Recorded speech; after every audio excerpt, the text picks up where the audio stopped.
In this particular lecture, let's learn how you could sort these to-dos on the basis of if they are completed or not. So right now, this to-do list which we have up over here is powered by this to-dos which we have up over here, which is right now an unsorted list. That means now we simply have to go ahead and sort the items depending upon if their done is completed or not.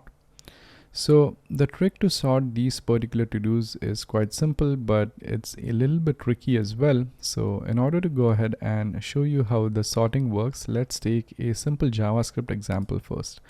So let's get back to our JavaScript file here, and you don't have to type this code. You just pay attention and try to understand how sorting works.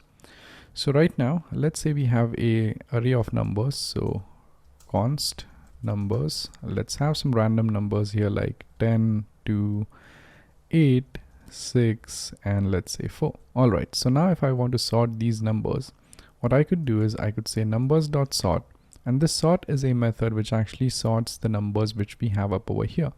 So in order to sort these particular numbers, first of all, what you do is you get access to the two numbers a and b, and what you do is you return whatever number is greater over here. So there's a simple trick which you could use here to sort these numbers in an ascending order.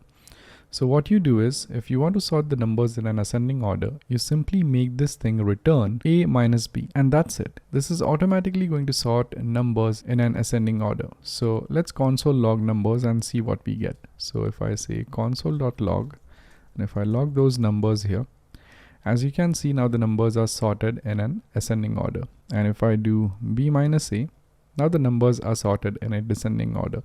So this is how you could sort numbers in an ascending or a descending order in JavaScript. Alright, so now let's make use of the same logic inside the to-do list which we have. So the to-do list which we have up over here is actually present over here. So let's go to the to-do list. So this to-do list which we currently have up over here is powered by this to-do list which we have. So we are mapping through all the to-dos here. So right now we are getting those to-dos here, and we are mapping through all the to-dos which we have. But instead of mapping through these to-dos, now we have to create a sorted to-dos list here.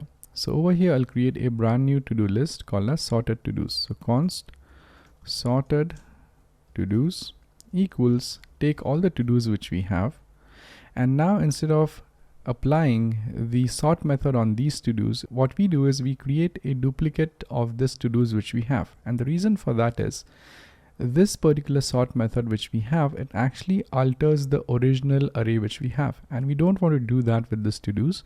Therefore I'll go ahead and create a copy of this to-dos array which we have. So in order to create a copy of this to-dos array, I have to use a slice method. So the slice actually creates a copy of the to-do array, and we will be applying the sort method on this copy instead of the original to-dos which we have.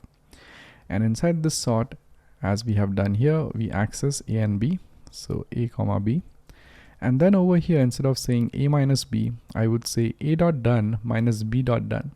So what that will do is that it will take all the completed items on one side and all the incompleted items on the other side. So it's basically going to sort depending upon if the to-do is done or not. So I could say a dot done minus b dot done. However, there's a problem with this. The a dot done and b dot done values are actually Boolean values. Therefore, we first need to turn them into a number. So let's cast it into numbers. So we are simply changing the data type over here and nothing else. And once this thing is done, we are pretty much good to go.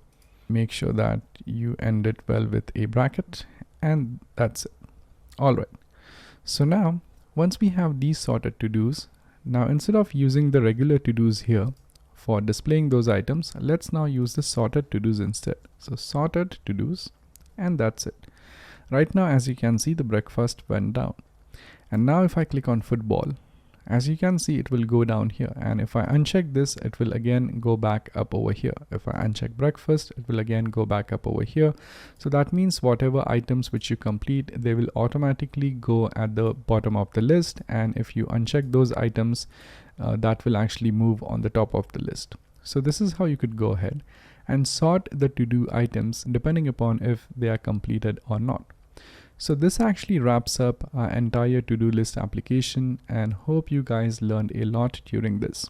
So from the next lecture onwards, we will be working on a more complex application, which is going to be a food recipe application. And that application is going to be huge, which you could also use as your portfolio project. And in that particular application, we will be using a lot of new concepts, such as using children props, splitting components, prop dealing, component composition. We'll also learn how to fetch data from an external API using the useEffect hook. We'll also learn how to use async functions, add loading state to our applications, how to handle errors while using useEffect hook, so on and so forth. So that application is going to be extremely interesting. So stay tuned for that, and we will start developing that application right away in the next lecture.